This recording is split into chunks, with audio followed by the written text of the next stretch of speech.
Hey everyone, welcome back to Coding from Null. Last week we learned about how to set up a responsive form for our email submission, and this week we're going to learn how to actually submit that email back to a MailChimp API and actually add it to our mailing list. So we got a lot to cover here. We're going to be rolling our own server using Express and connecting that to the MailChimp API and just a whole bunch of stuff. So I'm really excited about this one. Let's go ahead and dig in. All right, so here we are where we left off last week, where we made this nice little responsive form for our email submission. We've only worked on the front end, so right now if we were to submit this, nothing would happen. So what we want to do is start working on the back end. So what I've done here is I've taken all the code that we've written so far and I've just put it into a folder called client. Now, if you want to change directories into client in our terminal, you just type in cd client. It will go into the client folder, and then the same command to start it as we always have is npm start, and that will get you up and running again. The reason for this is we just want to separate everything out that's the front end versus what's on the back end. So I'm going to actually open up another terminal here. And I'm going to, while I'm in just the regular old coming soon folder, the top level directory, we're going to use a tool called npm init to initialize a package.json so that we can get all of our dependencies and everything that we need to spin up our Express server. So what we're going to do is just type in npm init. And what this is going to do is it's going to just ask us a few questions, and it's going to generate a package.json file for us. So package name, I'm going to just call this coming soon API because that's what we are doing. Version number, description, guide for MailChimp submission. The entry point, I'm going to call this server.js. Test command, we can just skip that. We'll skip get, that will be in another tutorial. We'll go all into get. Keywords, author, say Nez, license, we can just skip that. So now it's going to give us this nice little preview of what our package.json file is going to look like. This is okay, yes. And see, now we have our package.json file. So now what we want to do is go ahead and install some dependencies that we need. So down here, we're going to type in npm I or npm install, I is just short, -- save, and we are going to need Express. And we are also going to need, just double check here, we're going to need .env, and then we are also going to need, for the mail, to make accessing MailChimp a lot easier for us, is MailChimp API v3. Go ahead and press enter, let that grind for a bit, and that will install all of our dependencies for us. And you'll see them pop up here in our package.json.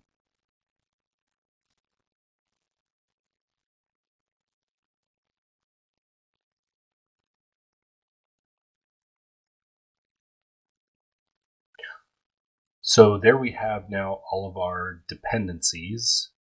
Now what we need to do is create our entry point, which is our server.js. So if we come in here, we just say new file, server.js. Now this will be the entry point for our application, or the file that is going to run first. Now, one thing that I want to do is just to make everything a lot easier. So if I were to want to run this right now, I would have to type into my terminal node server.js. but I want to make things consistent between the front end and the back end. So what I'm going to do is I'm going to make my own script here, and it's going to be start. So when I type in npm start, this is what's going to run, and it's just going to be node server.js, just to make things all the same from the front end to the back end. So the command's going to be the same, npm start. So now if we go into our server.js file, what we want to do is start bringing in those dependencies. Now what we are using here, because we are using backend JavaScript, we are using node.js. So it's going to be a little different than when we are using React or just plain front-end JavaScript where we're using import statements. So let me just bring up one of our components here. And so all these importing this from this, importing this from this, these are the import statements to get packages or other files imported into the current file that you're working on. Now with Node, it's a little bit different. It's the same idea. The syntax is just a little different. So we'll say const express equals require, and then the name of the package goes here, and then this is, for our purposes, just going to be express. That's it, just the same thing. We're just importing this package and then storing it in this variable, whereas here we're importing this package, storing it as this sort of variable. Now the next one that we want is path.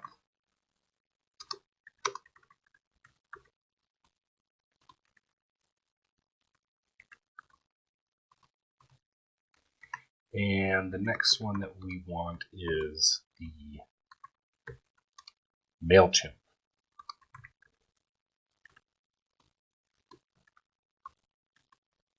Okay. Now we've got these packages in here. Now there's one last one that we want to pull in, and that is the .env. Now this is very important for whenever you're storing sensitive information about the environment you're working in. You don't want to accidentally post that stuff up to GitHub or whatever source control you're working on. So if you have things like your database setup, like username, password, connection strings, stuff like that, API keys, secret keys, passwords, anything like that that you don't want anyone to see, I recommend storing it in a .env so then we can ignore that when we push it up to GitHub, and then I will show you in later tutorials how we can actually set an environment variable on our backend so that the client never sees that sensitive information. This is how we do it to start. We're going to say require .env, and then we need to configure it. We need to tell this where our .env file is going to live. And so we will say .config, and then we're going to use that path and __ directory name. So it's just going to get the our highest directory, and from there it's just going to be / variables .env. Now we haven't created this file yet, and that is what we will do right now. So in here, anywhere in our top level directory, we want to create a new file called variables.env. Now there's one thing that we want to make absolutely certain that we do is you'll notice on the client we have a get ignore. Now this one just came out of the box with Create React App. What we want to do is make sure that we also have one of these on the back end as well.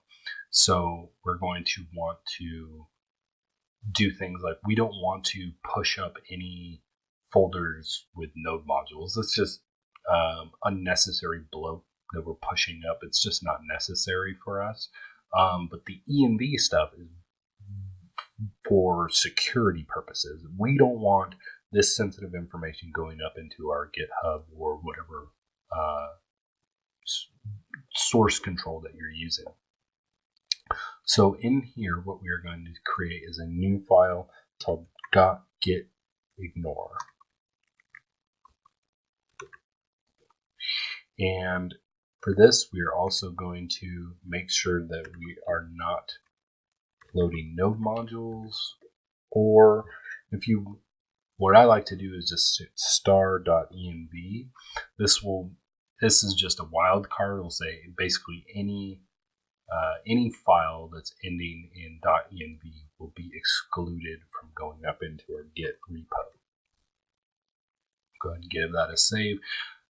VS Code's nice that it grays these ones out so that we know that these aren't actually going to get pushed up. And they were grayed out previously just because I was messing with the getignore before. So you might notice that when you actually type these in, that your node modules and variables goes from like a white text to more of a gray. And that's just letting you know that those aren't going to be pushed up to your source control. So we are good there with our getignore on the back end.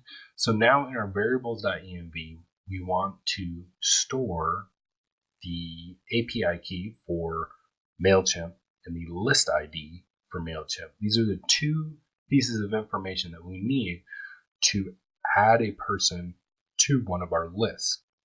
So if you sign up for MailChimp, I'm not going to go into mine because I don't want to expose my own API keys, but if you sign up for MailChimp, you go into your account, it'll be under a heading called extras. You can go in there and get your API key, and then we can post it in here. So how this works is we set up a variable, and it's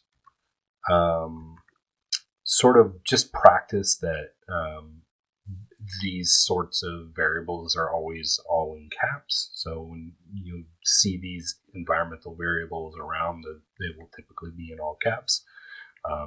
So I'll just call this first one MailChimp API key equals, and whatever your API key is, you don't have to have any quotes or anything like that. Just go ahead and paste it into the right here. Now for the list ID, that is your audience. It's the list that you want to add that particular person to. Now MailChimp comes free with one audience. So by the way, all of this that we're doing for now will be free. I think there is I'm sure there's probably some limit of like how many people you can add per minute or whatever. There's some stipulation there where they would probably start charging you or something like that. But out of the box, they will give you an API key and one list ID for free. So this one we will just call list ID and equals. And same thing, you just paste it into the right here. And now this will give us access to these key value pairs through the .env package that we installed. So now if we go back into server.js, we can start actually pulling these variables in. And how we do that is we will set a couple of variables here, and I'll just call them MC API key is equal to process.env .MailChimp API key. And so this process.env, that's what .env gives us access to. And then after that, we just type in whatever the variable name is that we gave it inside our .env file that we're specifying up here. And then for our list ID, still have it in caps, say const list ID equals, and then the same thing, process.env dot, and then list ID.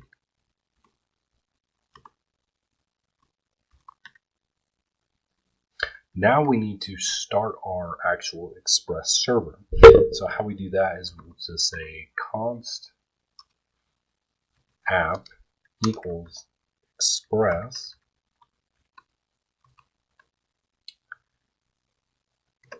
And then what we also want to do is we want to establish a new MailChimp like object, basically, which is what this gives us. And how we do that is we just say const, say just call this MailChimp as well, and then equals new MailChimp, and then we pass in our API key.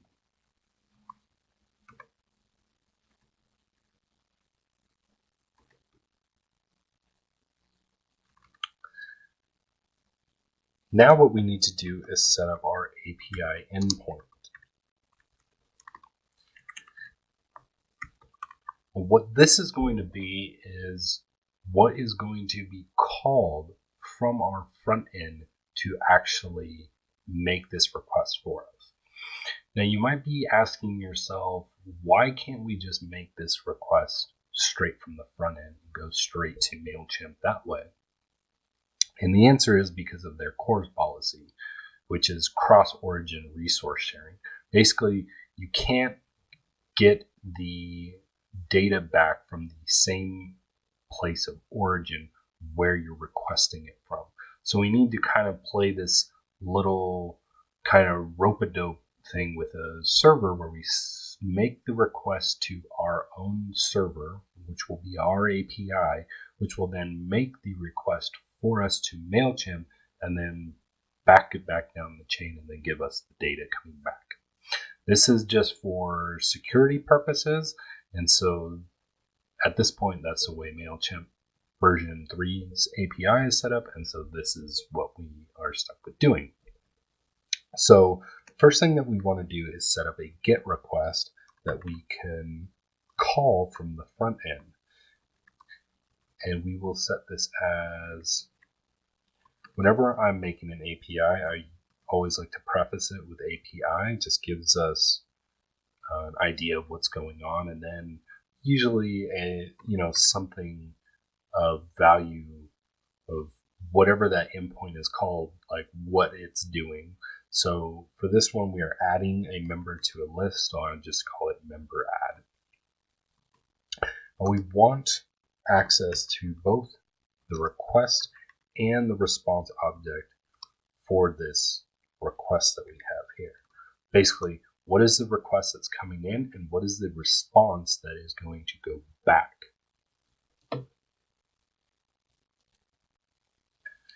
And now what we want to do is actually set up the post request that's going to go to MailChimp itself. Now, if you don't know, the difference between a GET request and a post request is that in a GET request, the parameters, all the information and stuff that's going to be passed along is going to be passed through the URL. So for our API endpoint, it's not really a big deal that we're going to be passing just this email address over through the through our GET request. It's going to be a query parameter. But when you're posting information, sensitive information such as passwords, something like that, or you're dealing with APIs such as MailChimp, where we're going to be passing back and forth things like this API key that's going to go along with us, we need to use a post request that will hide that sensitive information within the headers of the request and not in the URL as we are doing in the GET request. So here we are going to get a hold of that MailChimp object and do a post request. And this is out of MailChimp's API documentation. This is their own API endpoint of how to add someone to a list. So it's going to be /lists and then the list ID / members. Now we also need to apply some options. So we want to give some information that goes with this post request because we need to send an email or something back to add to our list. Now, there's a whole bunch of parameters that we can pass back for this particular API. You could get name, email address, physical address, things like that. But for us, for our implementation, we're just worried about the email. And so their API is going to look for a variable called email address.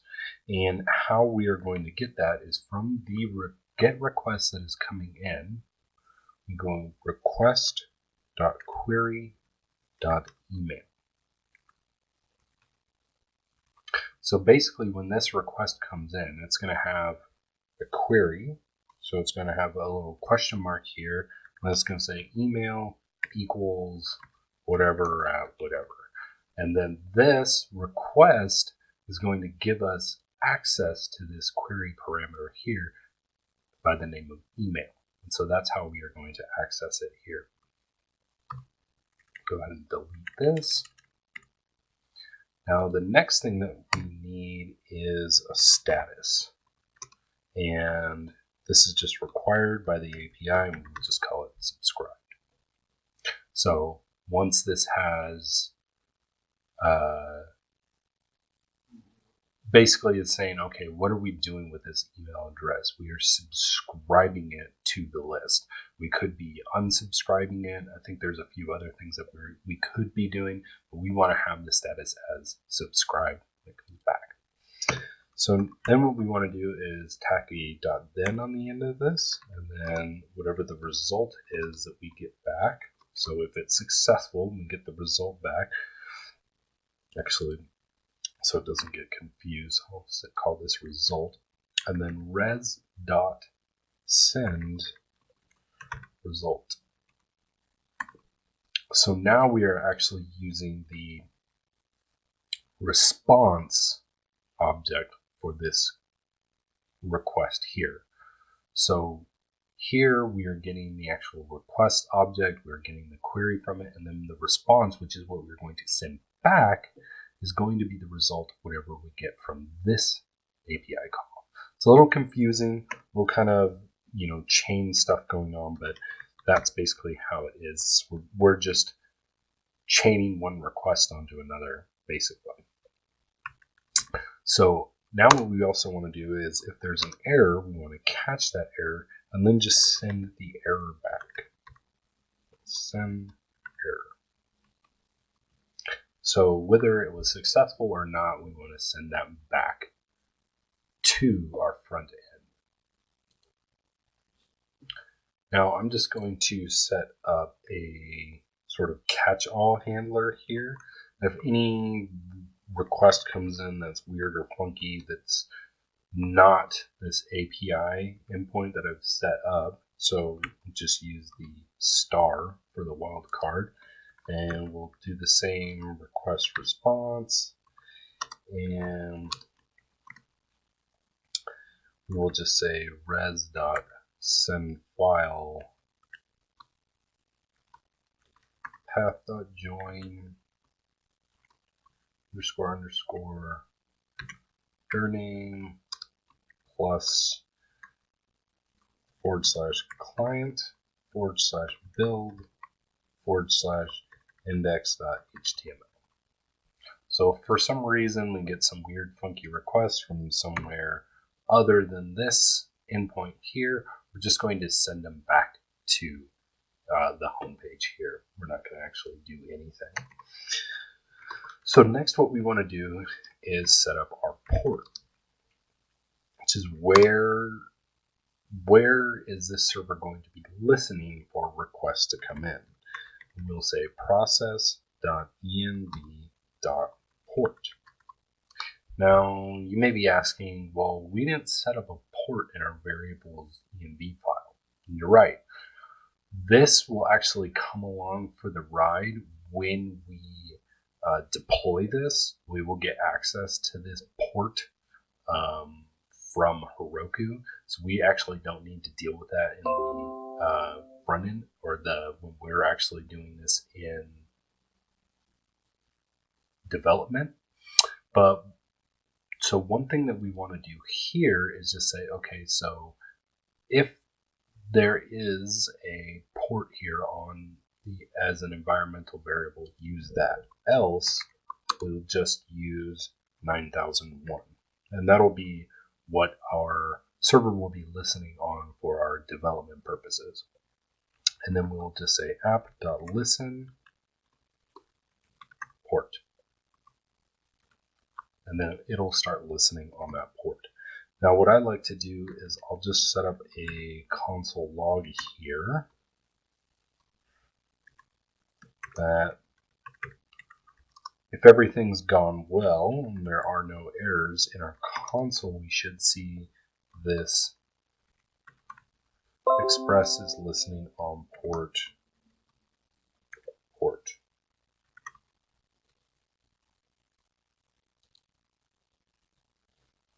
So we are pretty well done with our server for now. Now what we need to do is go back to our front end and start doing some stuff. So here we've set up the port number to listen on 9001. Well, we need a way for our client to know to send information back to that port. So here, what we will do is in our client, we go into package.json. We will just make sure that we proxy any requests. This is for development only for React. We are going to proxy them to http://localhost 9001. And that'll make sure that our requests get proxied through that port so that our server can hear those requests and then make our API request to MailChimp on that side.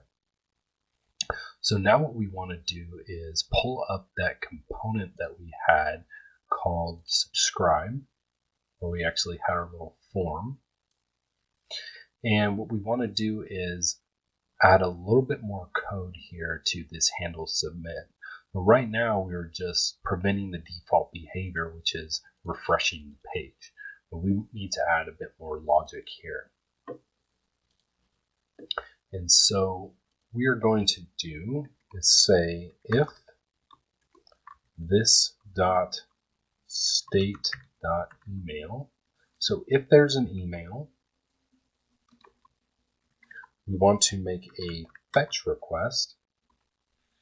We are going to fetch from that API endpoint that we have, which is API/member add, and then put in our query parameter, which is going to be email equals this dot state dot email.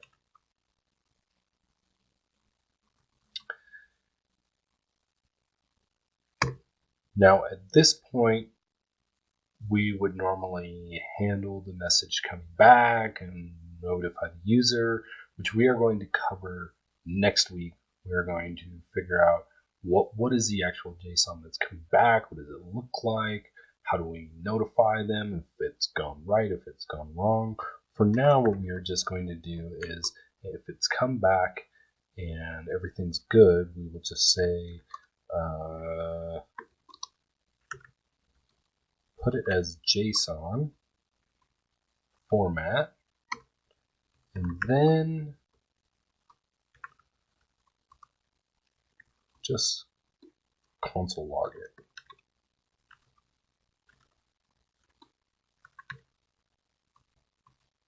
And if there's any errors, we'll just say .catch error, and then we'll just console.log that error. Okay, so we should be good to go here. I am going to pause this for a second and throw my own credentials up in here. You should already have them. And then we'll start the sucker and see if it works or not. Okay, so first thing that we want to do is actually go over to our server and get that running. So we will just type in npm start, and if everything runs right, we should see express listening on port 9001, which is exactly what we want to see. We've already have our application running. So let's go over to our React app here, open up our console, and let's go ahead and just type in an email address and see what happens.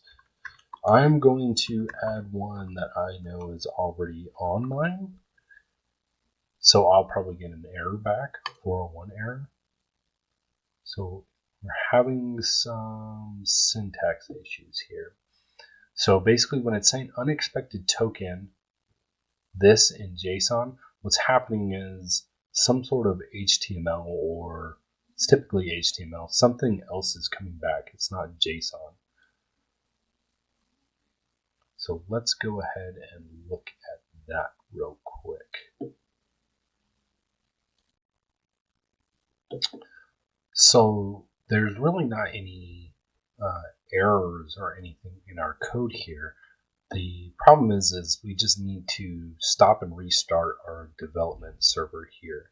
So if we stop and restart it here, if you see, I'm submitting an email that I know I already have on my email list because it's my email. So if I hit submit, I'm getting this JSON back. It's telling me, hey, there's 400 status, the member already exists, some information from MailChimp and stuff like that.